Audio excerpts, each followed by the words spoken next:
Painting చేయాలన్నా, ఎత్తుల్లో board రాయాలన్నా సహాయకుడు compulsory. ఇదంతా మనం చూస్తూనే ఉన్నాం, ఇదే జరుగుతుంది. కానీ కొన్ని సందర్భాల్లో సహాయకుడు ఉండరు, పెయింటర్ బోర్డు రాయాల్సి వస్తుంది. అప్పుడు ఏం చేస్తారు? నేను ఇప్పుడు అదే చేశాను. ఇల్లందు నుంచి 25 కిలోమీటర్ల దూరంలో ఉన్న మర్రిగూడెం గ్రామంలో నేను ఒక చర్చి బోర్డు రాయాల్సి వచ్చింది. నాకు సహాయకుడిగా ఎవరు లేరు. అక్కడ పని వద్దకు వెళ్తే కూడా కనీసం ఒక మనిషి కూడా నాకు కనబడలేదు. అయినా పని ఆపకూడదు కదా, పని మొదలు పెట్టాను.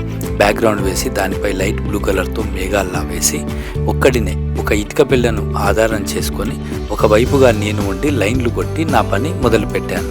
ఇలా ఒక్కడినే గతంలో 2-3 చోట్ల పనిచేయాల్సి వచ్చింది. అది వేరు. కానీ పై ఎత్తులో ఊరికి దూరంగా ఇలా పనిచేయాల్సి రావడం కొంచెం కష్టమే అనిపించినా మెదడుకు పదును పెట్టి పనిచేస్తుంటే చాలా ఆనందం వేసింది.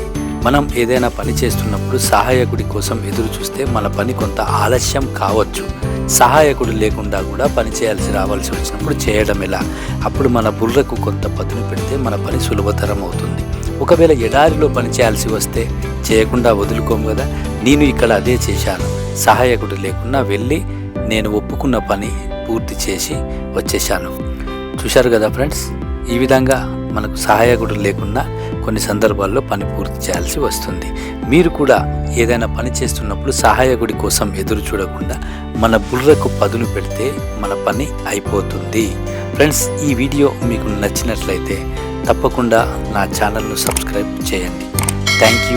Thank you very much.